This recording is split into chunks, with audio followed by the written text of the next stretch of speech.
Bismillahirrahmanirrahim. Assalamualaikum warahmatullahi wabarakatuh. Innal hamdalillah nahmaduhu wa nasta'inuhu wa nastaghfiruh wa natubu ilayhi wa na'udzu billahi min shururi anfusina wa sayyiati a'malina. Man yahdihillahu fala mudilla lahu wa man yudlil fala hadiya lahu. أشهد أن لا إله إلا الله وحده لا شريك له وأشهد أن محمدا عبده ورسوله يا أيها الذين آمنوا اتقوا الله حق تقاته ولا تموتن إلا وأنتم مسلمون أما بعد فإن أصدق الحديث كتاب الله وخير الهدي هدي محمد صلى الله عليه وسلم وشر الأمور محدثاتها وكل محدثة بدعة وكل بدعة ضلالة وكل ضلالة في النار. إخواني في الدين رحمكم الله، أوصيكم ونفسي بتقوى الله فقد فاز المتقون. Saudara-saudara yang dimuliakan Allah Subhanahu wa taala, wabil khusus teman-teman di Al-Irsyad Al-Islamiyah dan ketuanya yang kami hormati dan kita semua yang hadir di sini, semoga selalu mendapatkan rahmat, taufik dan hidayah dari Allah Subhanahu wa taala. Pada malam hari ini kita akan mengkaji tentang fiqh. Perlu kita ini belajar fiqh karena fikih ini akan kita jadikan sebagai sumber ilmu dalam kita beribadah kepada Allah Subhanahu wa taala. Suatu ilmu yang sangat luas sekali yang berisi tentang syariat-syariat Allah Subhanahu wa taala. Dan Allah memuji hamba-hambanya yang belajar ilmu agama dan mampu mengamalkannya. Manusia terbagi menjadi 3 macam. Yang pertama adalah orang-orang yang belajar ilmu agama dan mengamalkannya. Yang kedua adalah orang-orang yang mengerti agama tetapi tidak mengamalkannya. Ini dicelah oleh Allah Subhanahu wa taala. Bahkan disamakan dengan orang Yahudi. Orang Yahudi itu dimurkai sama Allah. Kenapa mereka dimurkai? Karena mereka ada ilmu. Mereka itu pintar. Mereka mengenal Nabi Muhammad sallallahu alaihi wasallam. Ya'rifunahu kama ya'rifuna abna'ahum. Mereka mengenal Nabi Muhammad sallallahu alaihi wasallam sebagaimana mereka mengenal anak-anak mereka sendiri. Tetapi falamma 'arafu kafaru bih. Mereka itu mengenal agama, mengenal al-haq, tetapi mereka mengingkarinya, tidak mau mengamalkannya. Ini kelompok yang kedua, ya, ngerti ilmu, pintar agama tapi tidak mau mengamalkan. Ya, sama dengan orang apa? Yahudi.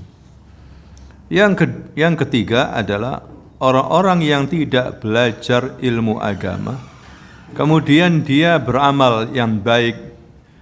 Amalnya itu disangka baik tetapi tidak berdasarkan dengan ilmu, sehingga tetap sesat mereka. Ini juga dimurkai sama Allah, dicela sama Allah, bahkan disamakan dengan orang Nasara. Orang Nasara itu sesat, ya, sehingga Allah Subhanahu wa taala mengajarkan kita untuk selalu membaca surah Al-Fatihah, menghafalkan, menghayati, mentadaburinya. Ada ayat yang berbunyi ihdinas siratal mustaqim siratal ladzina an'amta alaihim ghairil maghdubi alaihim waladdallin. Ya Allah, berikanlah aku petunjuk ke jalan yang lurus, jalannya orang-orang yang Engkau beri nikmat. Siapa yang diberikan nikmat itu? Ya, nabiyyin was-siddiqin wasyuhada was-salihin, yaitu para nabi, para rasul, ya, para siddiqin, para syuhada, salihin. Mereka diberikan nikmat oleh Allah. Nikmat apa di sini? Makan, minum, itu nikmat yang kecil itu. penting, tetapi Allah berikan nikmat ini kepada orang kafir sekalipun. Kalau makan, minum, baju, duniawi, nikmat di sini maksudnya hidayah Islam, iman. Ini min a'dhamin nikmat yang paling apa? Besar.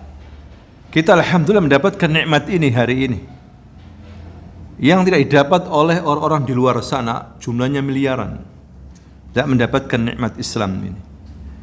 Padahal Islam ini adalah agama yang diridhai oleh Allah. Inna dina indallahil Islam.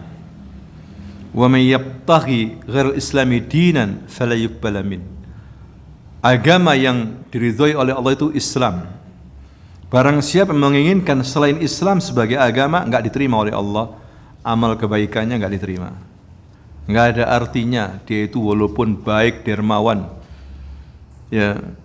Wa fil akhirati minal khasirin, di akhirat termasuk orang yang merugi, masuk ke dalam neraka jahanam.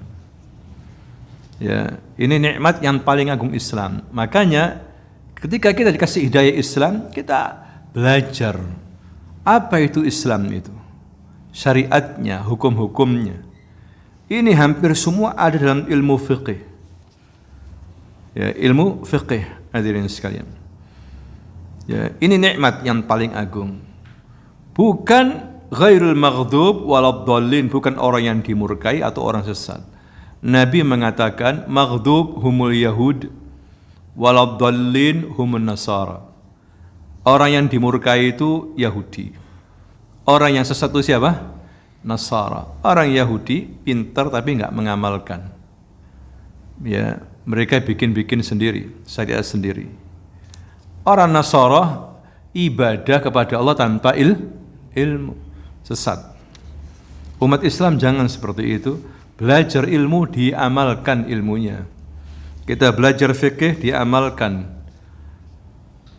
Ikhwati fillah rahimani wa rahimakumullah. Jadi fikih ini bab yang sangat luas berkaitan dengan muamalah manusia kepada Allah dan muamalah manusia kepada sama manusia. Ya, apa itu ilmu fiqh?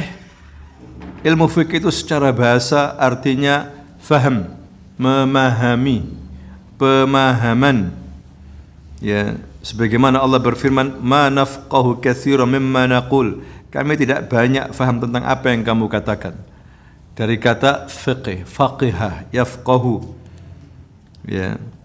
Secara istilah ilmu fikih itu adalah ilmu tentang hukum-hukum syar'i yang bersifat amaliyah, tergali dari dalil-dalilnya yang terperinci.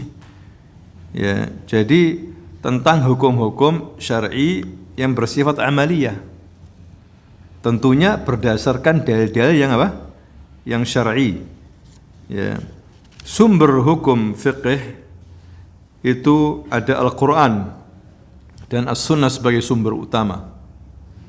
Kemudian ada ijma', konsensus ulama, kesepakatan para ulama.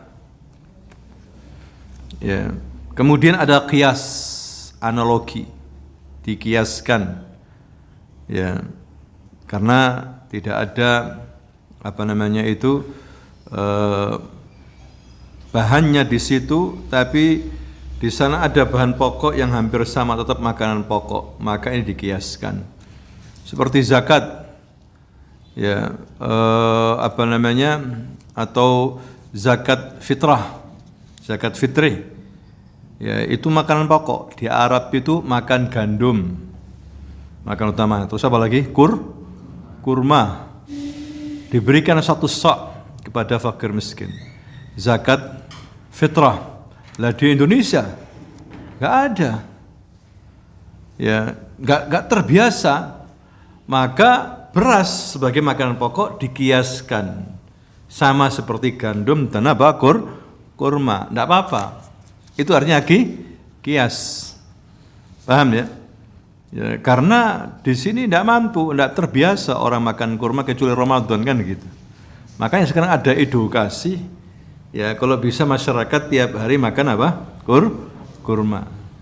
Saya bukan promosi jual kurma. Kan begitu edukasinya ya. yang penjual-penjual kurma itu. Tiap hari masyarakat kalau bisa makan apa? Kurma. Ya, penting karena apa? Kurma ini buah yang kuat, ya kan? Awet. Kalau ada krisis pun pangan nggak ada masalah, yang penting rumah kita ada apa? Kurma. Bisa makan Anda. Coba kalau Anda nggak mau kecuali nasi, ya nggak taunya sawah-sawahnya dimakan wereng, ya nggak ada nasi, kejat-kejat ya airnya, karena harus pakai apa nasi. Coba kalau kita biasakan kurma, nggak ada masalah, kurma di Ampel masih banyak, kita bisa beli dan makan, alhamdulillah masih bisa hidup. Ini keutamaan kurma, ya kurma ajwa dimakan tiap pagi 7 butir untuk menghilangkan apa? Racun, sihir, kan gitu ya. Dan banyak lagi manfaat-manfaat kurma. Makanya dijadikan orang Arab makanan pokok. Ya, kalau kita beras, jagung, apalagi. Ya. Nah, itu sumber hukum masalah fikih.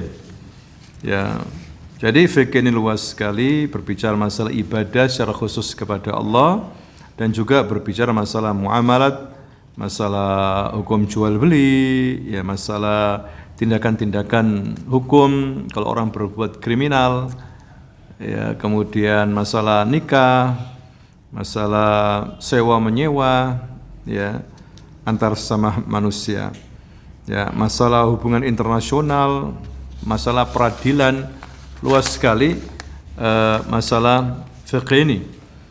Ya makanya harus ada orang yang belajar fikih secara mendalam. Tapi kalau yang wajib-wajib, wajiban setiap muslim. Wajib. Belajar yang wajib. Salat wajib kan? Harus dipelajari. Zakat wajib, harus belajar zakat secara detail. Ramadan, puasa Ramadan wajib, harus belajar hukum puasa secara apa? Detail. Tidak boleh bodoh kita. Karena itu hukumnya wajib. Haji wajib bagi mampu, harus belajar. Ya, kecuali masalah hukum peradilan, itu tidak semuanya orang bisa mampu. Sebagian harus mempelajari, sebagian boleh belajar yang lainnya. Tapi jangan sampai ditinggalkan semuanya. Ya. Di antara ciri hamba yang diinginkan kebaikan oleh Allah, dipahamkan masalah fikih. Ya, itu ciri Allah mencintai dia, memberikan kebaikan kepada seseorang, hambanya itu pintar masalah apa? Fikih. Ya, masalah fikih. Tapi fikih ini ikhwah fillah adalah bab yang sangat luas. Belum lagi nanti ada mazhab fikih. Ya, ada mazhab Hanafi. Yang pertama, yang kedua mazhab apa? Maliki. Yang ketiga mazhab apa? Syafi'i. Yang keempat mazhab Hambali. Belum lagi mazhab-mazhab yang lain. Setelah mazhab itu banyak dulu itu. Cuma yang sisa 4 sekarang ini. Yang paling banyak menggunakan di dunia 4. Ya, ya karena buku-bukunya masih ada. Mazhab itu banyak dulu itu. Dan orang fanatik sama mazhabnya. Kita jangan fanatik. Ya, sama apa? Mazhab. Karena para imam mazhab pun juga begitu ngomong. Jangan fanatik sama aku, fanatik sama Quran hadis saja. Setiap mazhab itu seperti itu. Kalau ada pendapatku yang tidak sesuai dengan Quran hadis, buang pendapatku. Ambil hadis ini. Itu hadis sahih ya mazhabku itu. Ya. Nah, jadi enak kita. Ya, teman-teman, tidak harus bermazhab secara membabi buta, taklid, fanatik berlebihan. Tadi itu fikih bab luas sekali. Ya, doa istiftah atau doa iftitah itu ada 9 hadis Nabi yang sahih bermacam-macam. Ada yang pakai Allah ma'ba'id, Allah kabiro, ya kan? Jadi tidak ada masalah. Kalau orang fanatik, oh itu jangan sholat di situ. Itu doanya pakai Allah ma'ba'id. Kan gitu ya. Ya, itu fanatik apa? Mazhab berlebihan. Padahal sama-sama semuanya sahih, yang penting ada apa? Dasarnya. Begitu kita mengkaji fikih itu. Ya. Nah, teman-teman yang dimuliakan oleh Allah, kitab-kitab fikih itu kebanyakan ditulis oleh para ulama. Ya, bab pertama itu berbicara masalah toharo. Hampir semuanya itu kitab-kitab fikih.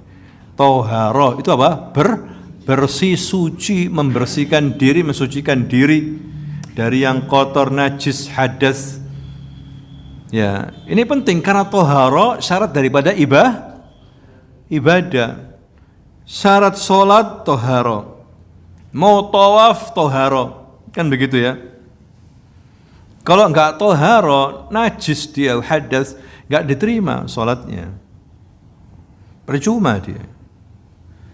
Ya, di antara toharo itu ya wudu, ya mandi itu toharo. Tayammum masuk bab apa? Toharo. Berbicara masalah air, bab apa? Toharo. Ya, jadi penting toharo itu.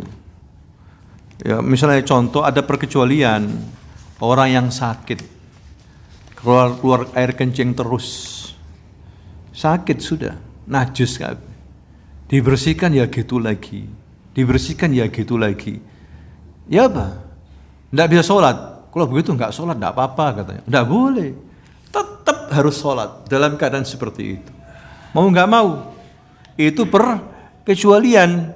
Jadi seharusnya haram ya sholat dalam keadaan najis, tapi menjadi apa? Halal karena apa? Emergency. Sifatnya kondisional. Jangan dipaksakan atau mengatakan oh nggak apa-apa, nggak sholat nggak apa-apa. Akhirnya 2 bulan nggak sholat karena tiap hari di rumah sakit. Ya tidak boleh seperti itu. Ya sudah sholat dalam keadaan seperti itu. Ya kan? Itu namanya darurat. Ya, ad-daruratu tubihul mahdurat. Terkadang darurat itu bisa menghalalkan apa yang diharamkan. Nah, ini pentingnya ilmu fiqih. Ya. Ada seorang sahabat junub waktu perang. Dan kepalanya itu luka, pusing ya, kepalanya ada luka. Junub subuhnya, tanya, ya apa saya junub kayak gini? Saya greges badan, bisa nggak saya nggak mandi? Tanya sama yang pemimpinannya itu. Oh nggak boleh, harus mandi. Harus apa? Mandi. Mandi akhirnya. Tambah greges, panas, mati. Bayangkan. Maka hal ini kemudian dilaporkan ke Rasulullah. Loh, siapa yang beri fatwa itu? Menunjukkan bodohnya itu. Seharusnya dia bertanya sama orang yang berilmu. Tidak harus dia mandi itu. Wong luka parah kok dikasih air. Mati akhirnya. Kamu membunuhnya kamu. Sungguh kamu telah membunuhnya kata Nabi. Nah itu. Ya, penting di sini orang yang mengerti fikih luwes. Enggak kaku. Enggak oleh. Ada air kok, nggak boleh tayamum. Masih ada apa? Air dia luka, kan begitu. Kalau orang ngerti fikih ya kan nggak mungkin begitu. Nggak apa-apa kamu, nggak usah kenakan apa? Lukamu, nggak apa-apa. Nggak usah mandi cuma yang nggak apa? Yang nggak kena aja. Atau kalau yang badannya meriang gitu, nggak usah mandi, nggak apa-apa. Wudu aja kan gitu. Ini enggak. Ini menunjukkan kebodohan dalam masalah agama, ini bahaya. Kalau nggak ngerti apa?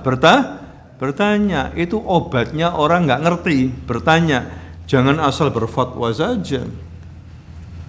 Nah itu masalah fikih. Kembali kepada masalah tohara. Ikhwafillah. Jadi tohara itu artinya bersuci. Ya.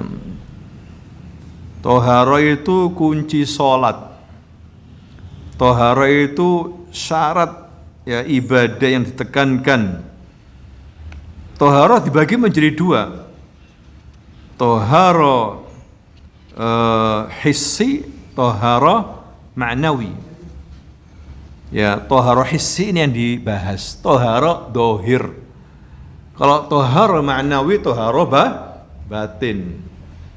Ya, ini di tohara batin dibahas masalah akidah. Penting tohara ma'nawi itu tohara apa? Batin. Sebelum orang bersih badannya, bersih bajunya, harus bersih apa? hatinya. Ini toharoh apa? Maknawi atau apa? Toharoh batin. Paham ya? Jadi mungkin masih punya rasa sombong, ya, apalagi egois tingginya luar biasa. Kemudian apa? Riya, ya kan? Ingin dilihat, rajin. Kalau nggak sing lihat, copot sholatnya. Ya, ini bahaya ini. Nifak, munafik, bahaya. Ini penyakit-penyakit hati ini. Syirik, penyakit hati. Ini masuk akidah. Ya, harus dipisahkan. Ulama itu memisahkan, tujuannya apa? Supaya mudah belajarnya. Kalau kita masalah amalia, masalah praktek-praktek ini, fikih ini, cara ibadah. Toharo apa itu? Toharo dohir. Karena orang sekarang tidak mampu. Semuanya ada yang ahli fikih, ya, ahli apa tafsir, iya, bahasa, iya. Nggak kuat orang sekarang. Kalau orang dulu masih kuat. Ya kan? Luas soalnya ilmu Islam ini. Sama kedokteran, kan gitu. Spesialis ini, spesialis ini. Ada spesialis semuanya. Ya. Orang dulu mungkin ya, kalau sekarang susah. Dan belajarnya lama. Begitu juga masalah apa? Akidah disendirikan. Ada yang belajar akidah sama Ustaz siapa? Di sini. Syarif. Ya, nanti masalah akhlak, masalah ibadah, masalah fikih ya belajar. Begitu. Jadi yang kita bicarakan tohara apa ini? Dohir, yaitu apa? Hissi, yang bisa dirasain itu. Ya, masalah najis kan dohir itu. Masalah mandi, wudu kan dohir.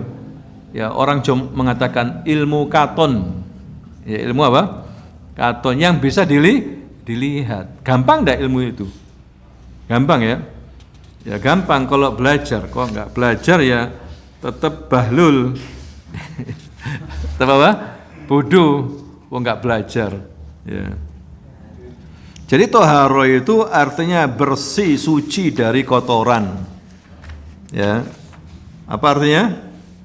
Suci, bersih dari apa? Kotoran. An-nadzafatu wan-nazahatu minal akdar. An-nadzafah itu suci juga.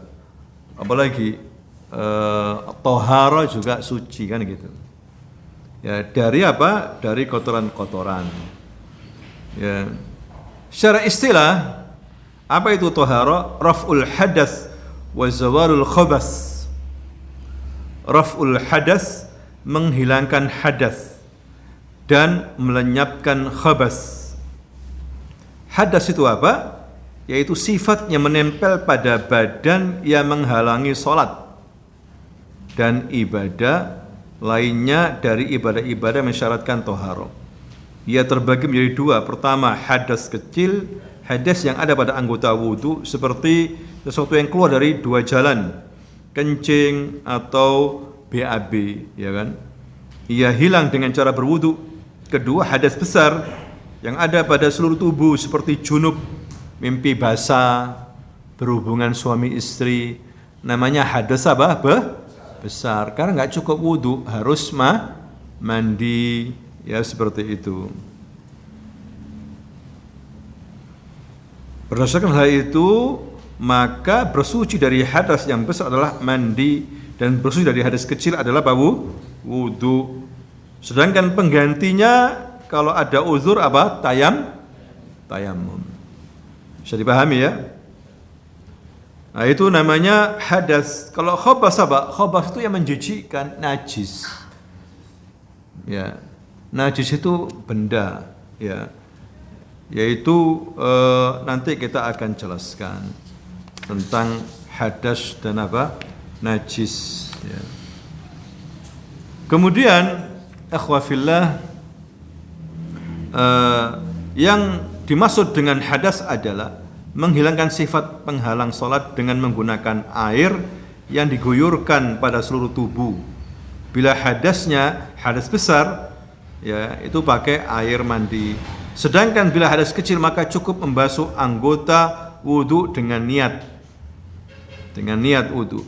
Bila dia tidak mendapatkan air atau dia tidak mampu menggunakannya karena sakit, maka dia bisa menggunakan alat bersuci menggantikan bukan air, yaitu debu yang suci sesuai cara yang diperintahkan secara syar'i. Ya, ini keterangannya lebih lanjut masalah apa? Tayamum. Ya. Sedangkan yang dimaksud dengan melenyapkan khabas adalah menghilangkan najis dari badan, pakaian dan tempat apa salat. Beda ya antara apa hadas dengan apa? Khabas. Kalau hadas apa? Ya, yang ada pada kondisi badan kita. Hanya saja dibagi menjadi dua. Apa itu? Hadas kecil, hadas apa? Besar. Kalau hadas kecil menghilangkannya dengan cara apa? Berwudu. Kalau hadas besar menghilangkan dengan cara apa? Mandi. Kencing, hadas kecil besar.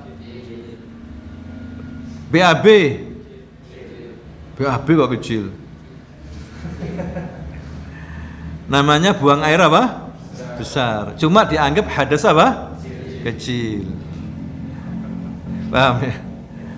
Kemudian kalau junub besar ya, junub hadas besar.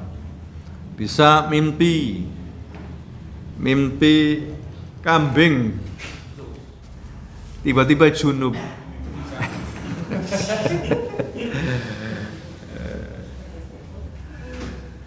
Maka harus apa?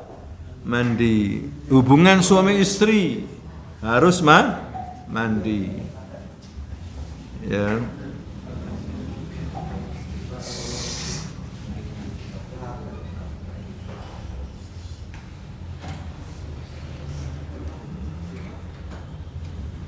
Sekarang kita bahas masalah air. Air adalah alat yang paling bagus digunakan untuk apa? Bersuci. Alma bahasa Arabnya, jamaknya miyah. Miyah itu apa? Air.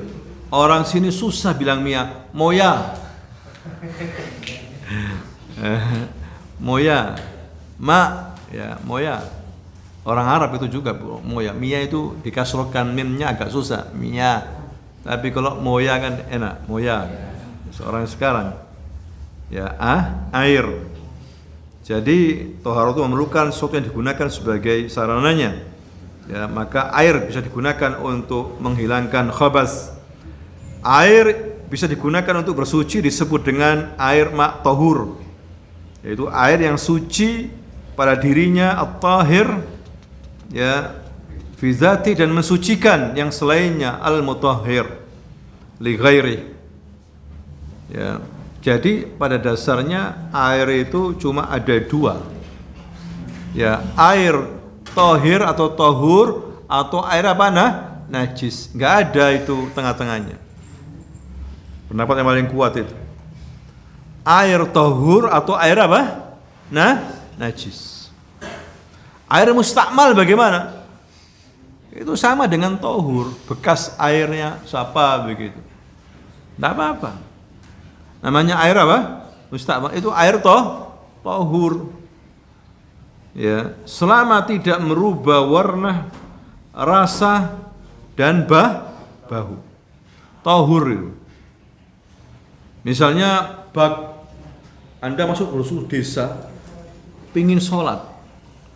Ada musola kecil, tidak pernah dipakai orang sholat. Orangnya sudah nggak ada kabeh di situ.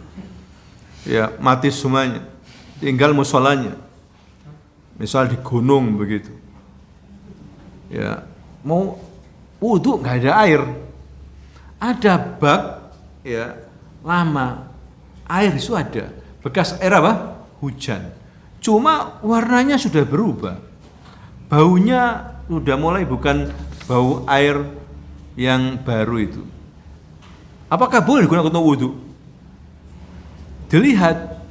Kalau berubahnya karena lama, bau wajar, bau air ya, bau air tanah, tetap boleh digunakan untuk wudu itu.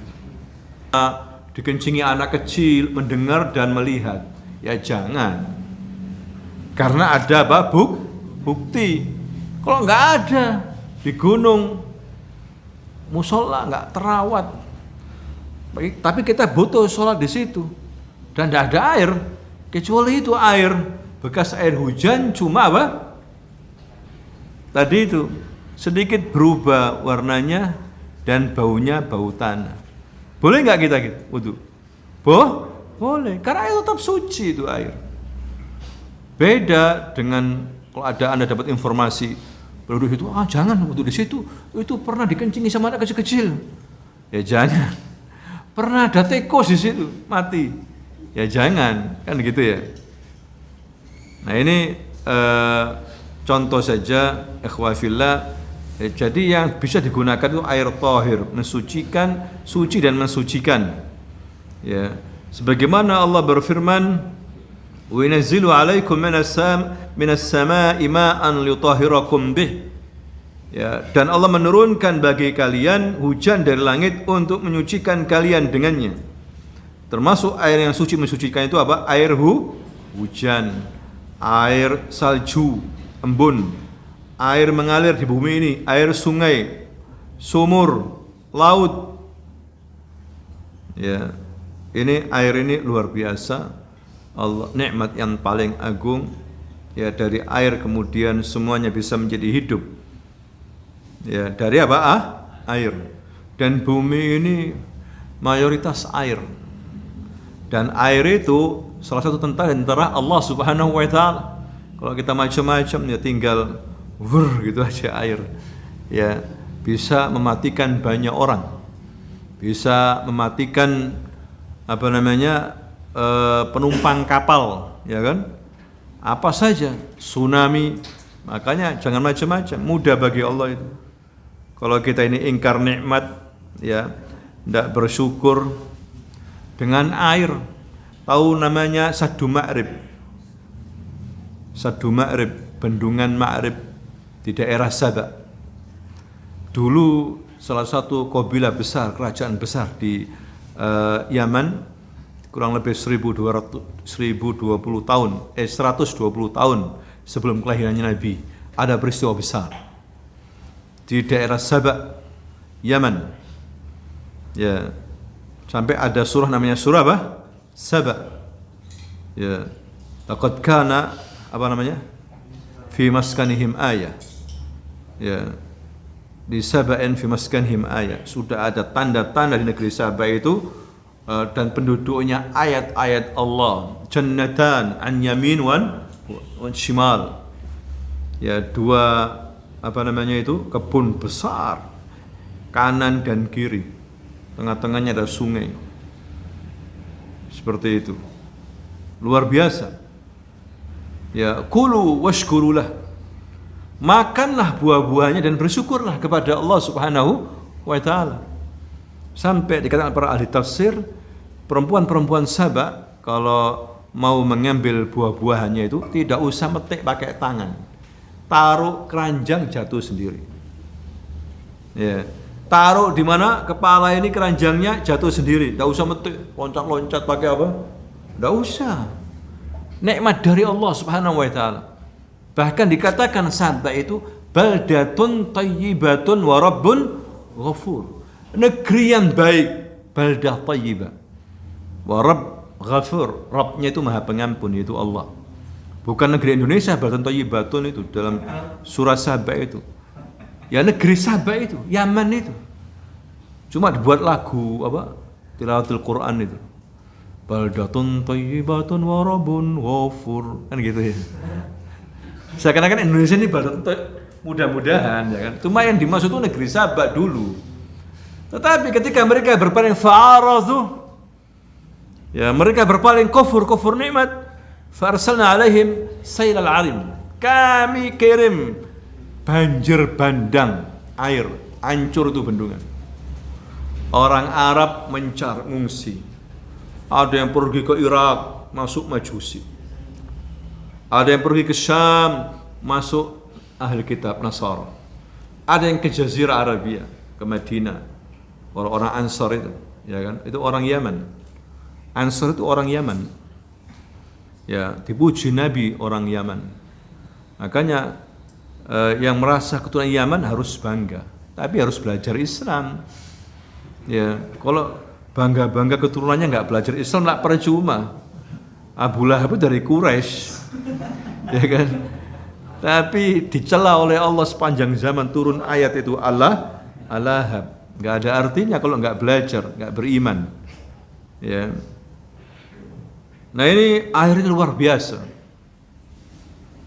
Dan kalau difungsikan dengan baik maka menjadi baik.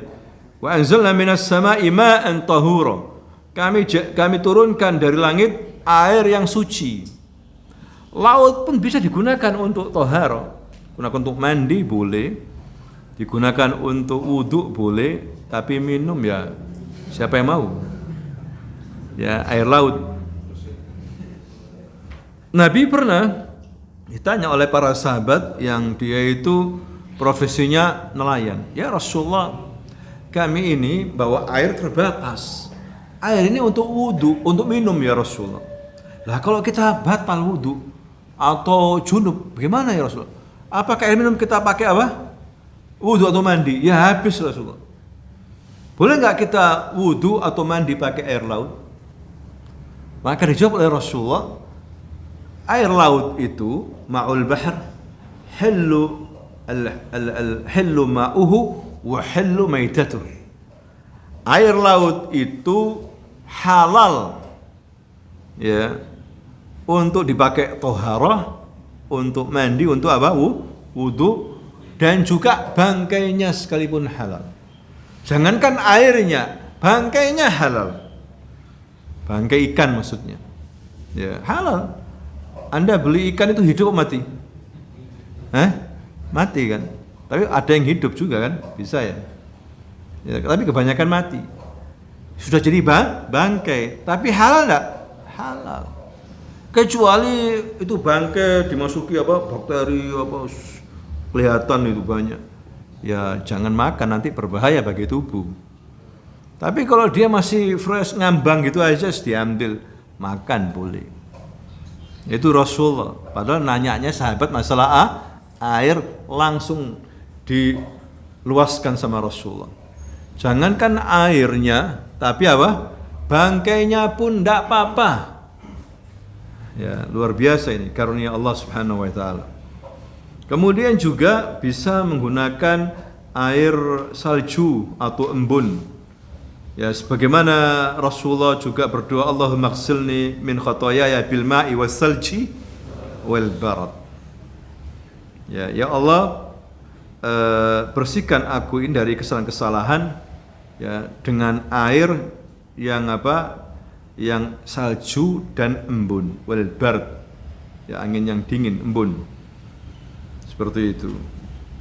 Nah, toharo kalau tidak ada air maka boleh dengan menggunakan apa? Tayammum, yaitu debu. Ada air, tetapi airnya itu air bensin misalnya, atau cuka, ya. Atau es teh, adanya cuma itu, maka ini bukan dikatakan air untuk wudhu. Tidak bisa digunakan air wudhu ini, karena sudah kemasukan zat yang lain yang lebih dominan. Kopi misalnya hitam kan, airnya kan putih air itu, tapi kalau kemasukan kopi lebih dominan apa? Hitamnya. Kecuali kalau dikasihkan kopi masih bersih, nggak tahu air apa itu. Ya, air sungai. Anda masukkan itu kopi Anda ke sungai, membekas enggak kopinya itu? Kalah. Boleh enggak digunakan untuk wudhu? Boleh. Karena enggak berubah menjadi hitam. Karena kopinya sedikit, sungainya besar. Enggak ada manfaatnya itu kopi. Nah, kalau di gelas atau di sini, kopi susu ini, ya, digunakan untuk wudhu, enggak boleh. Karena sudah keluar daripada air, definisi air yang sesungguhnya. Paham ya? Toh nggak ada air lagi kecuali air teh pucuk lagi tehnya. Yuk kita minum, kita butuh minum. Pas gunakan wudhu, ya tayamum. Kan nggak ada air kan? Adanya cuma air susu, air apa? Teh pucuk atau air bensin. tayamum. Tayamum, karena ini nggak bisa digunakan untuk wudhu ini. Paham ya? Jadi air itu harus tahir, mutahhir. Ya, kalau enggak ada air ya tayamum. Falam tajidu ma'an fatayammamu sa'idan thayyiba. Ya. Kemudian akhafillah, air yang tercampur dengan najis bagaimana? Bila air tercampur dengan najis, lalu najisnya tersebut mengubah salah satu dari 3 sifatnya itu, baunya atau rasanya, warnanya, maka air tersebut berdasarkan ijma' tidak boleh menggunakannya. Karena berubah itu salah satu sifat, baunya, warnanya apa? Rasanya. Ya. Karena tidak bisa menghilangkan hadas dan tidak pula membersihkan najis, sama saja air itu sedikit maupun banyak. Adapun bila air itu tercampur najis dan salah satu sifatnya tidak berubah, maka bila airnya banyak maka ia tetap suci dan bisa digunakan untuk bersuci. Tapi bila airnya sedikit maka ia najis dan tidak bisa digunakan untuk bersuci. Batasan air itu banyak adalah 2 kulla. Ya, 2 kulla itu berapa? 2 kulla itu ukurannya setara dengan 93,075 sok atau sama dengan 160,5 liter air. Ya, berapa? 160,5 liter. Kalau di bawah itu ya betul nggak berubah warnanya, air tetap. Cuma kita mendengar dia kena air kencing dan sebagainya, kalau bisa jangan. Kalau masih di atas 2 kula, yaitu masih apa? Bersih, boleh. Ya, ini kesepakatan para ulama, terutama ulama Syafi'iyah. Ya. Berarti 160, sekian itu 1 jurigen. Berapa ya 1 jurigen? 200 liter ya. Ya, atau kurang daripada itu.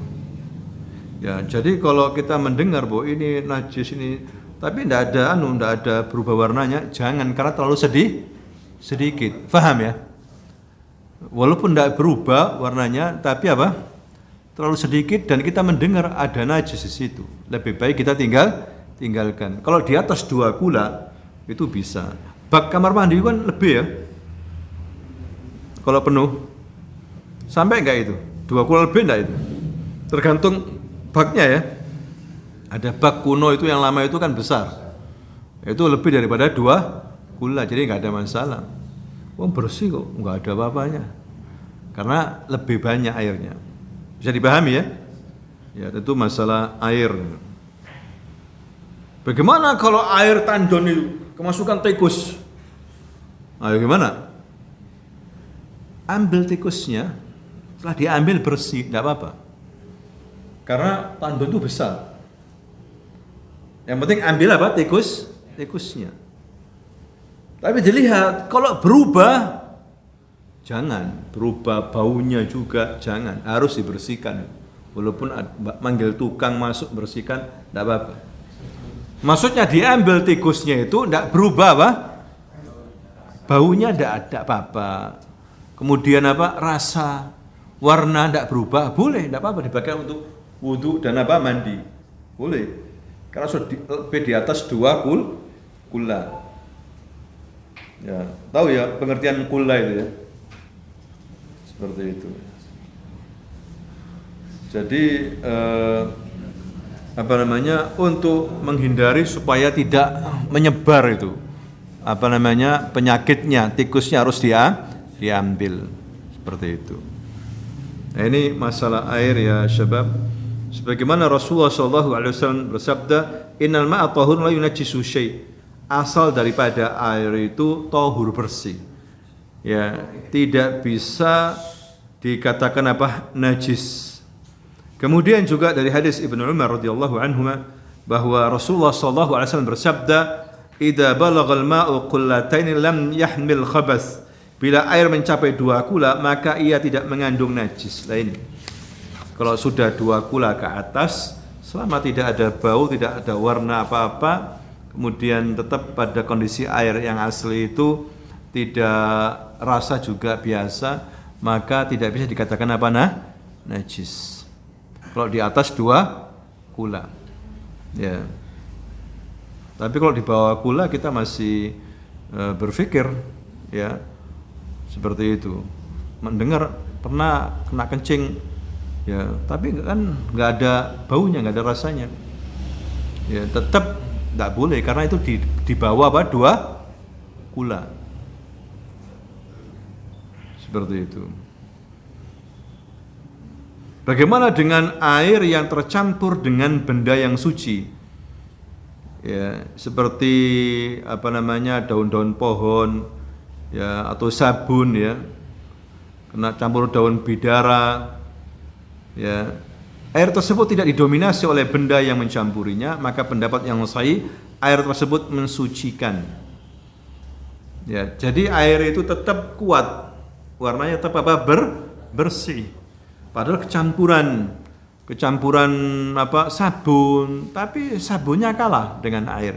Tapi tetap dibolehkan itu, digunakan untuk wudu dan apa mandi. Ya, seperti itu.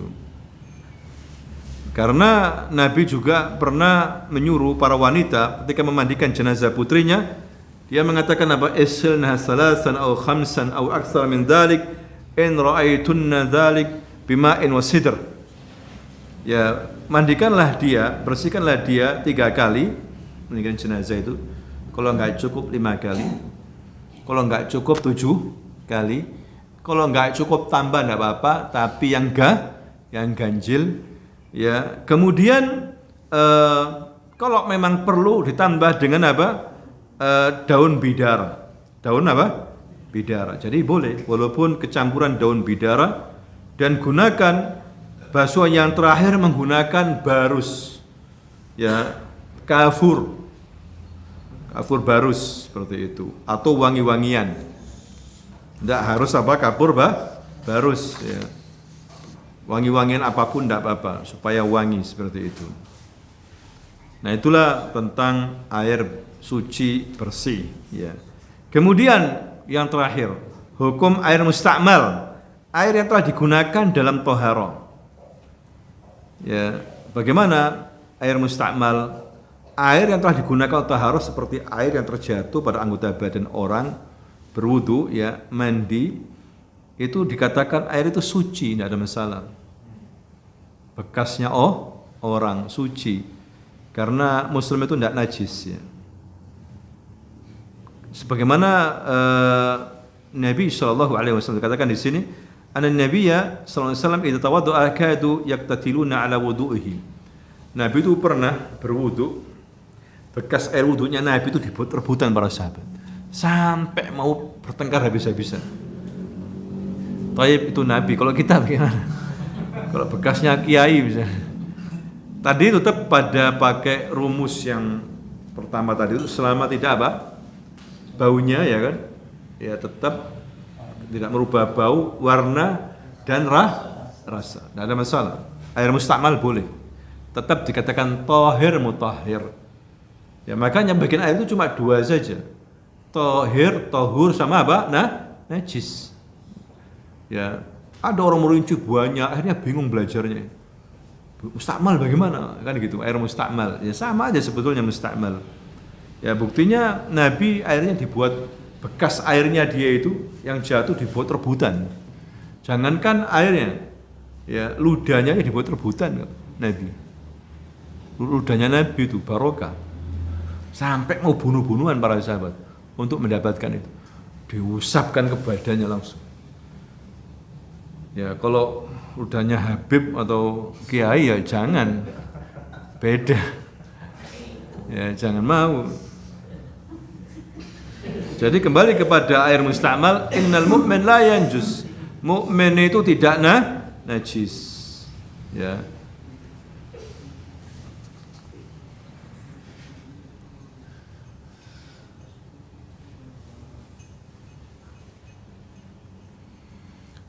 Ada hadis, dua-duanya mungkin kelihatannya bertentangan. Yang satu mengatakan Nabi melarang mandi bekas air istrinya atau sebaliknya bekas air suami dipakai istrinya, kecuali mereka menciduk bareng-bareng. Tetapi ada hadis yang lain, Nabi pernah memakai bekas airnya Maimunah. Nabi memakai bekas airnya apa? Maimunah. Ini harus kita pahami. Ya, jadi ini sebetulnya bukan larangan langsung, tetapi Nabi memberitahu kalau suami istri itu mandi, hendaklah dalam satu bak. Jangan berpisah-pisah. Ini satu bak istri, satu bak apa suami. Tidak boleh. Hendaklah satu apa? Bak betap itu. Situ istri sama suami mandi. Itu lebih untuk menghangatkan suasana, menambah cinta, kasih sayang. Makanya Nabi mengatakan hendaklah mereka berdua saling apa? Menyiram. Seperti kata Aisyah, dali, yani biarkan aku dulu ya Rasulullah, aku dulu aja gitu. Itu Rasulullah sama Aisyah mandi bersama. Itu enaknya kalau menjadi suami apa? Istri, nggak ada batasan aurat.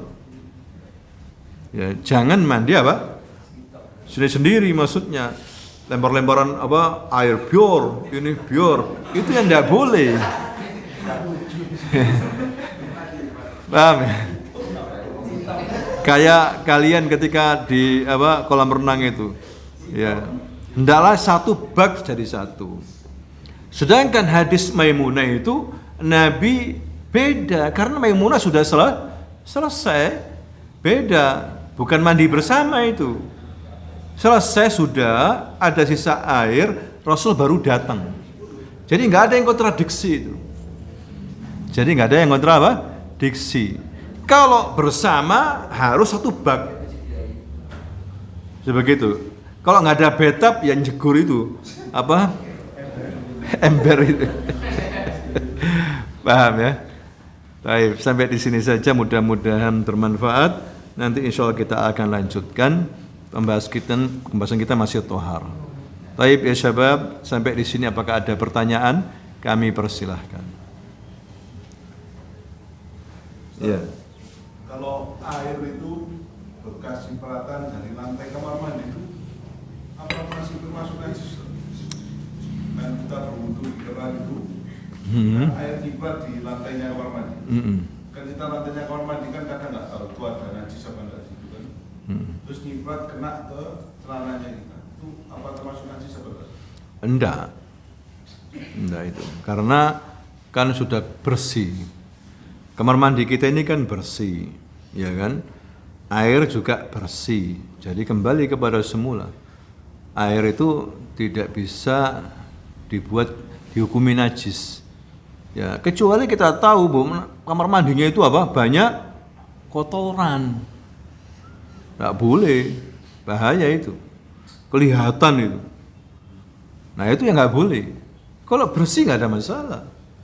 Makanya orang Muslim itu kamar mandinya bersih, ya kan? Tempat sholatnya bersih, bajunya bersih, begitu. Jadi logikanya begitu, ya kan? Kalau kamar mandi itu bersih nggak ada masalah kecipratan. Apalagi kita nggak terasa rosyasya, cipratan-cipratan apa kecil itu dimaafkan. Ya air kencing misalnya nyiprat kecil, kita nggak tahu itu maafu itu. Kita sudah berusaha kan? Ya nyiprat, tapi nggak apa ya, bekasnya masih syubhat. Bekasnya air bukan kencing gitu. Tapi itu dimaafkan, maafu. Tapi kita harus berusaha semaksimal mungkin. Kencing itu sudah mengalir bersih, air kencing itu hilang kalau bisa. Ya, kencing nggak disiram, kemudian kita wudu biar nyiprat kabeh akhirnya. Ya kan? Ya seperti itulah. Begitu. Paham ya? Baik. Ada lagi?